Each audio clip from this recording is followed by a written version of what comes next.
Hello and welcome back. Today we are going to discuss the Carter administration. Jimmy Carter is a former governor of Georgia, a former peanut farmer. He's got this reputation as being this very kind of down to earth, homespun guy, and is going to be kind of the opposite of what the previous couple administrations have been. Right? You've got Nixon and Ford, these very conservative, big thinkers, strong backgrounds in foreign policy. Ford with a strong economics background, and then you juxtapose that against Jimmy Carter, who isn't doesn't have that kind of elite status stuff, and because of the backlash of the corruption in the Nixon administration. That's kind of what America is looking for. And so that brings us to the election of 1976. You can see Jimmy Carter for president, reference to his peanut farming roots and his kind of homespun everybody kind of personality. Carter runs as the Democrat, and he's going to barely beat, he's going to beat Ford, who really was primaried by Ronald Reagan. And so Ford, who is the sitting president, he went through the primary process and barely won. That's really rare for a sitting president, and so that goes to show you how weak Ford was as a candidate, how exposed he was. The two will run, and Carter will win a very close race, but he is going to win, and so he and the Democrats are going to be able to hold on to be able to not hold on to power, but maintain to get power. This is what the Electoral College map looks like. You can see that the blue is Ford, the red is Carter, and so you see how the country really breaks down. And like I said, it is a relatively close race here. When Carter becomes president, he really ran as a populist. He is going to kind of do the same thing Ford did, which he's going to promise to be honest, which is a huge thing now. Remember, nobody trusts the government since we were lied to by the Johnson administration about the war in Vietnam, and since Nixon's Watergate.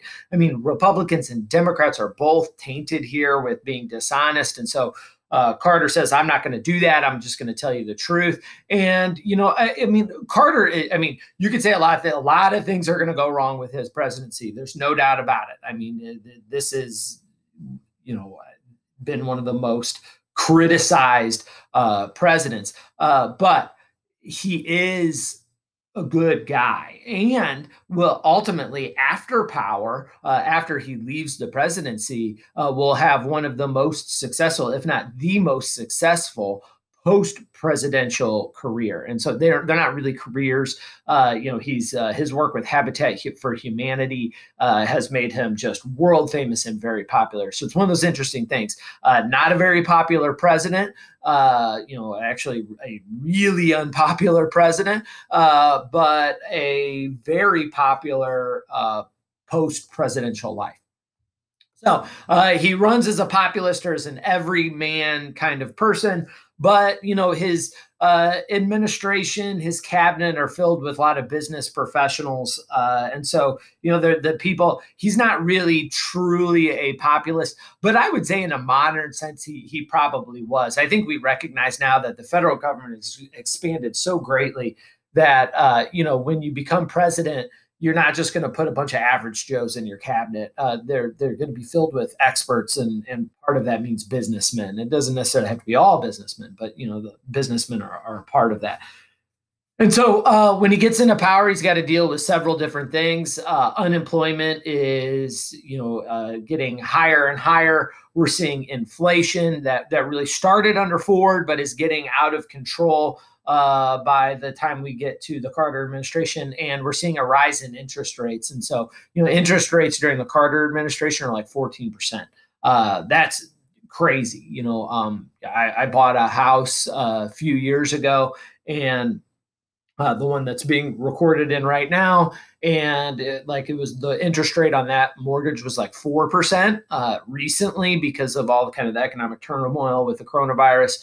Rates have dropped down to like 3.25, 3%. And so we refinanced, and that's kind of where we're at. And that's good, historically good rates.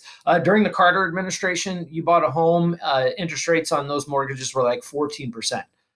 That's crazy. That's like buying a home with a credit card.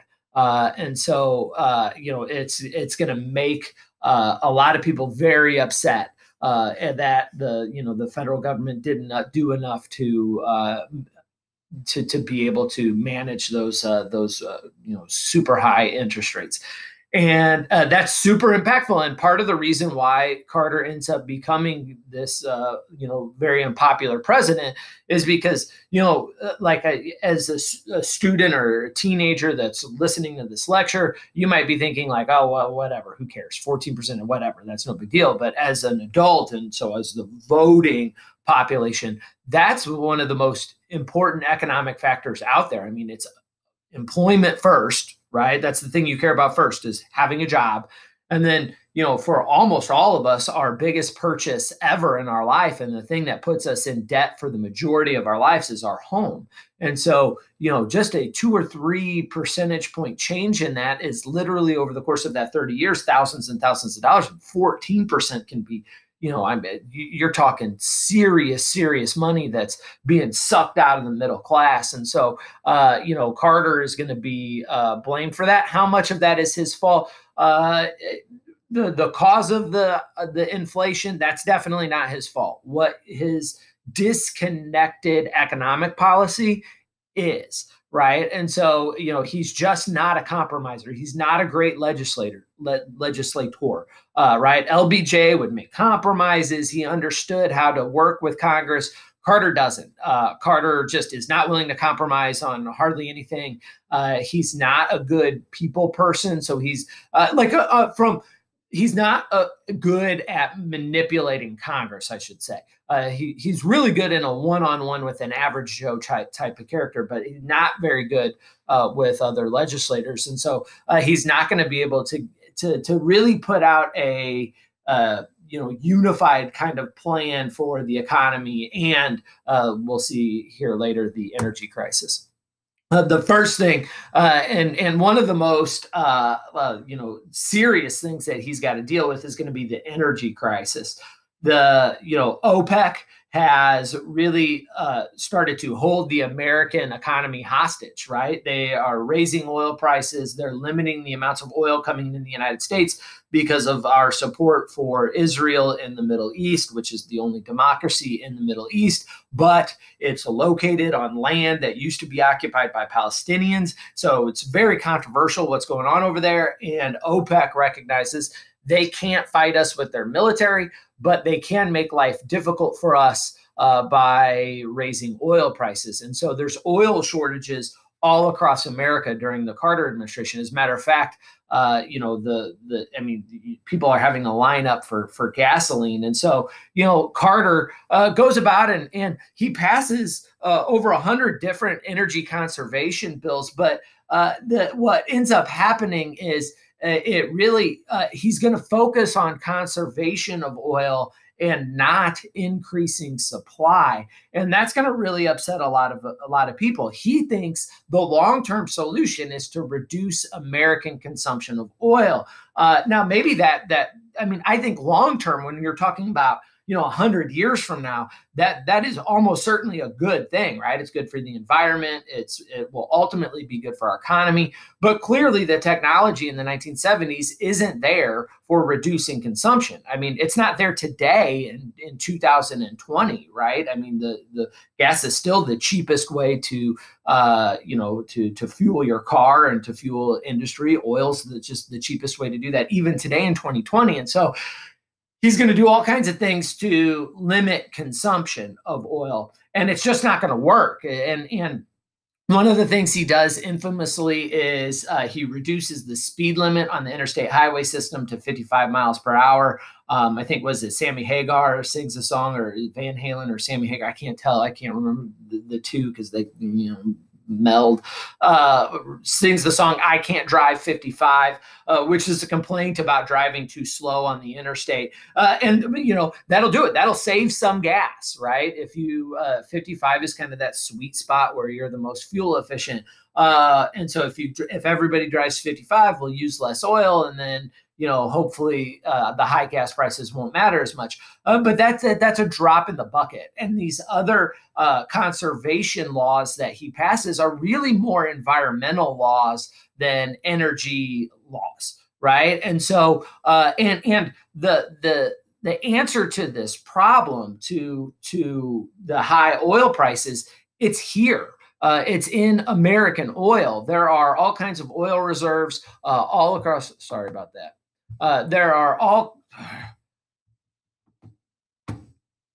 kinds of oil reserves in America. We have the ability to be oil independent, but he won't open up drilling. He won't decrease the environmental regulations to get us more oil and to kind of help solve this crisis. Now, some people really applaud that. It is a minority, and they're mostly environmentalists. And so, today, modern day sensibilities, it's like, oh yes, look, that's a decrease in the use of oil. That means less carbon, which means less greenhouse effect, which means less global warming. And we think about it in that context. But what you also have to understand is that is good, right? I mean, like, protecting the environment is good, but it comes at the cost of poor people, right? And so, if you're upper middle class or rich, high gas prices don't really affect you. You can buy a fuel efficient car. Driving 55 miles, whatever, that's an inconvenience for everybody. But if that's the biggest thing affecting you, that's no big deal. But what about if you're poor? Right? And you're barely able to pay your rent, and you're barely able to put food on the table. High gas prices can destroy you. And so, you just don't have the money to be able to buy gas. Well, if you can't buy gas, you can't get to work. If you can't get to work, you lose your job. If you lose your job, you lose your house. Or, if you don't have a house, you might lose custody of your kids. And so gas prices dramatically affect the life of poor people. And so, the idea that, we have the ability to bring gas prices down and don't do it, it makes life for middle class people much less comfortable, right? I mean, they maybe can't go on vacations now or whatever, but that's negligible. But on people that are living, that are the lower middle class, or living, around the poverty line, the lower class, this could be life ruining for millions of Americans. And the other things that he tries to do are higher fuel efficiency standards on cars, and again, from an environmental perspective, that seems great, and that doesn't really affect rich people or middle class people. They can afford to buy more fuel efficient cars. But again, what if you're poor and you live in particularly like a rural area? Like if you're inner city, maybe you take a bus or maybe you walk. But if you live in West Virginia, how are you going to, if all of a sudden now, higher fuel efficiency standards means more technology in the car, which means a higher price. And if you're poor, how do you afford that car? Maybe you don't. And if you don't have a car, you can't reliably get to work, which puts you out of, a situation to get a good job. And so the idea that Jimmy Carter is trying to address the energy crisis through, environmental policies, ultimately long term may be good because protecting the environment is good, but has the short term effect of really making middle class people their lives less comfortable, and really disastrous effects for people on the lower end of the socioeconomic status. So essentially, what all this does when the energy crisis happens is it just alienates the middle class and poor people, and that's the majority of Americans. And so because he's unable to remedy these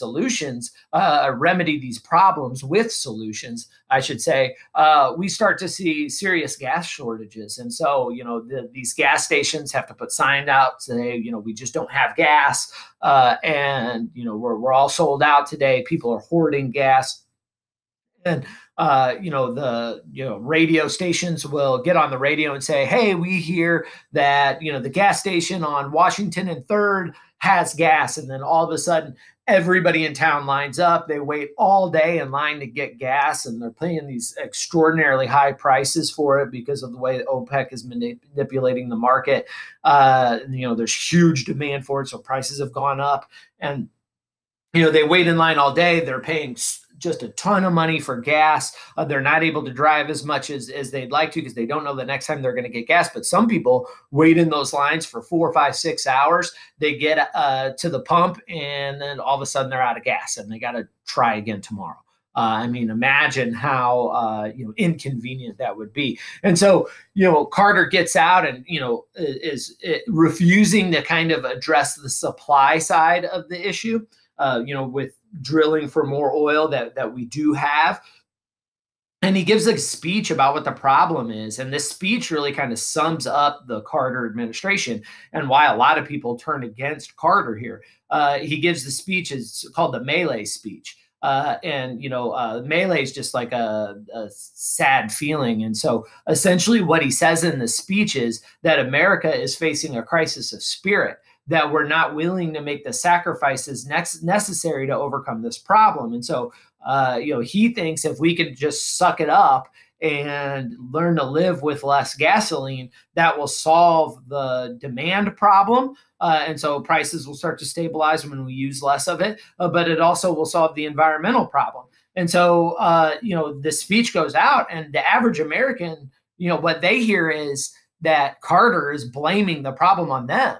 He essentially says in the Melee speech, he doesn't come out and say it, but he implies that the problem is you, the American people, for wanting so much gas. And that's really out of touch. And it's out of touch because it's really just that's an elite perspective, right? If you are a rich person or one of these elite intellectuals that has a solid job, live in a middle class or upper middle class or rich lifestyle, right? Those people that are complaining, they are kind of being, soft. But that's not the majority of Americans. The majority of Americans are on a shoestring budget, right? They've got just enough to pay their rent and put food on the table and save a little bit for retirement. And when gas prices go up, that means the sacrifice ends up being their retirement, and they look at this problem as a really serious existential threat to their life.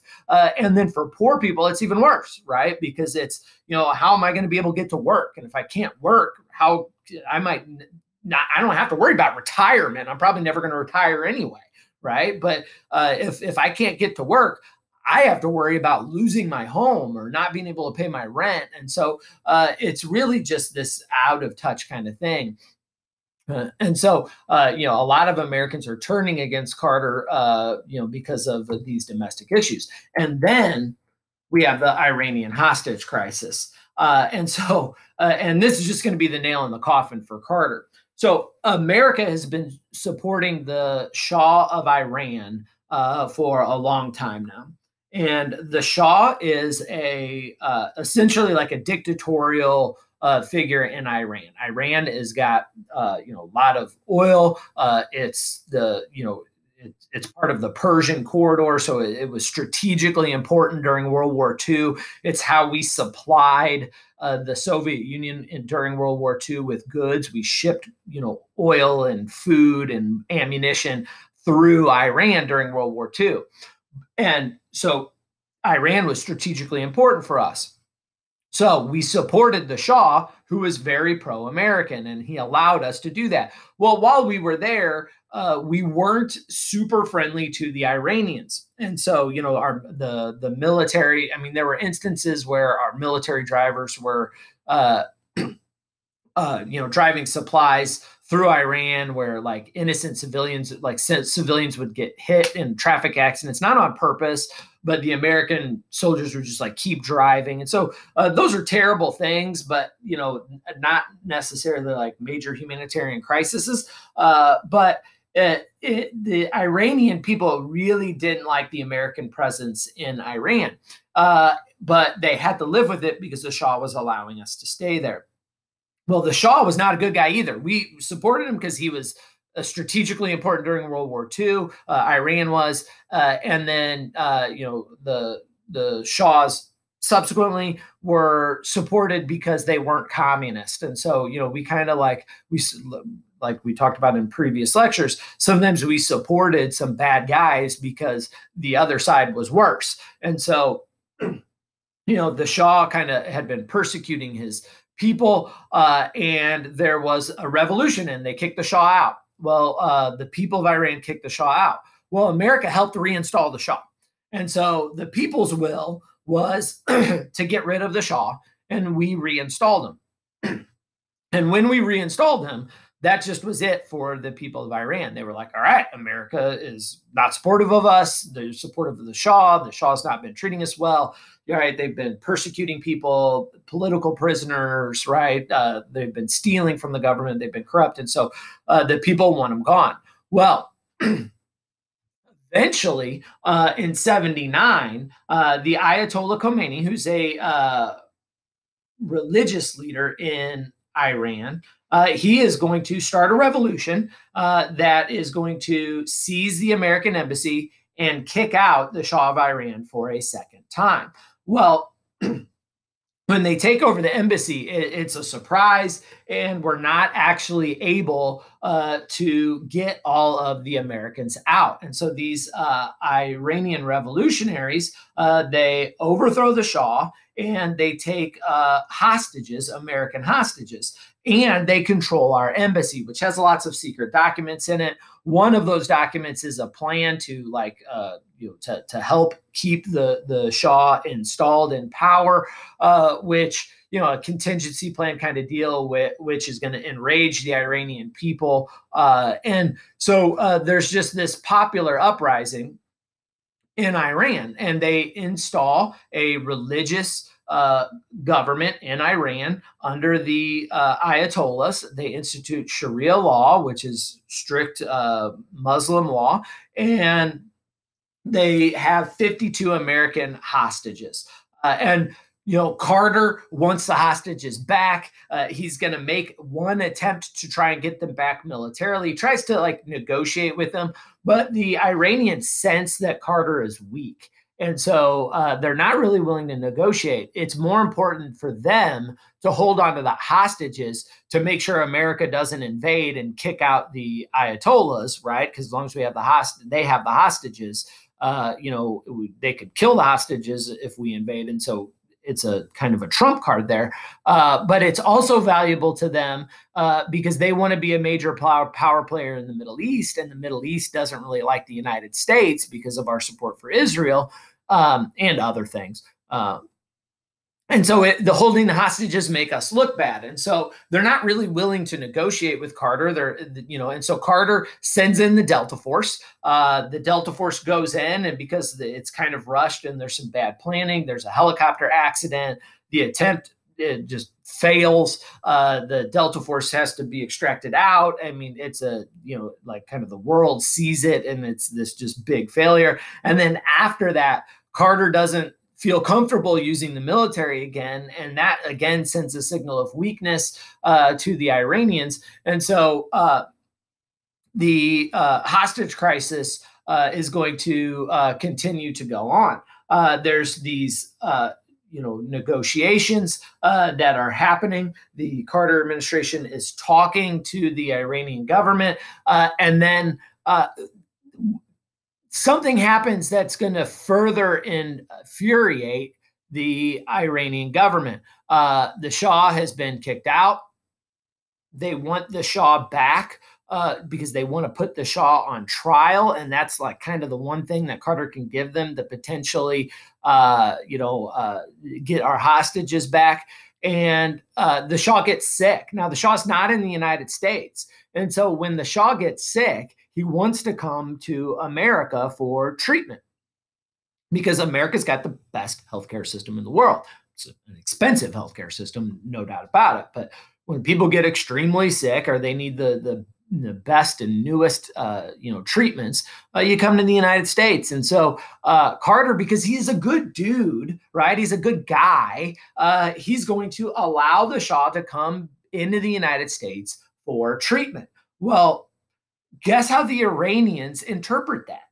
They interpret that as the Shah coming to the United States so the United States can prepare him to be returned to power in Iran. And so that will essentially, that is going to kill negotiations, right? The Iranians view the Shah's entering the United States as as an existential threat. And then the Shah, because he's sick, he dies. And so that's kind of our last bargaining chip. And if Carter's not going to be willing to use military force here, then he's got nothing. And so the hostages are going to end up being held for 444 days.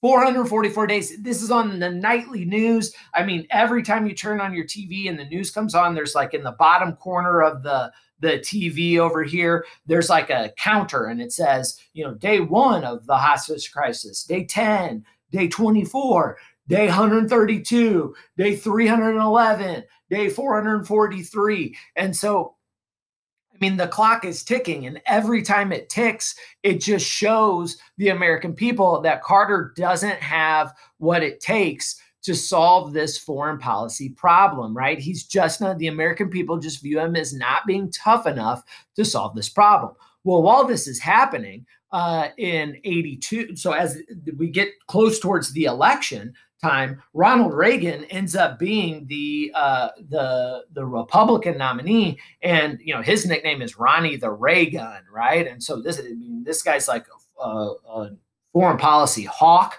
right? Which means a tough guy, and he essentially just says like, "Oh, I'll get him back." Right, I'll get him back, and he implies I'll get him back because if they don't give them back to me, then there's going to be hell to pay. And so Reagan will defeat Carter in the election, and it's going to be when Reagan gets sworn in, the hostages are immediately released. And so, it really is. There are two things that are happening there. One, the Iranians are like, yeah, we don't want to mess with that Reagan guy. He's strong. We sense strength, and we don't want to mess with strength.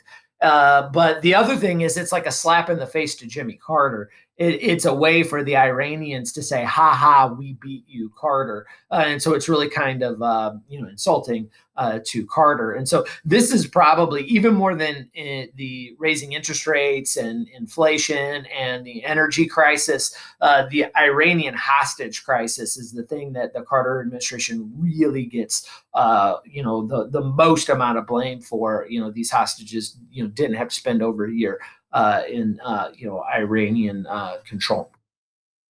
Now, like I said, they're eventually released, and when Ronald Reagan becomes. Now, not everything that Carter does is bad. I feel like we talked about a lot of bad stuff. He is going to be the president that presides over the Camp David agreements, and so he does have some foreign policy success, and this is going to come between Egypt and Israel. And so the prime ministers of Egypt, both Egypt.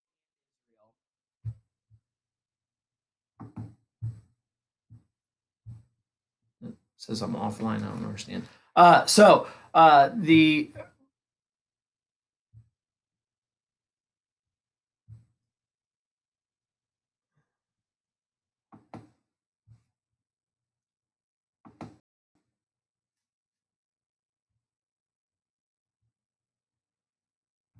Being recorded. Okay, says I'm being recorded. All right. So no internet.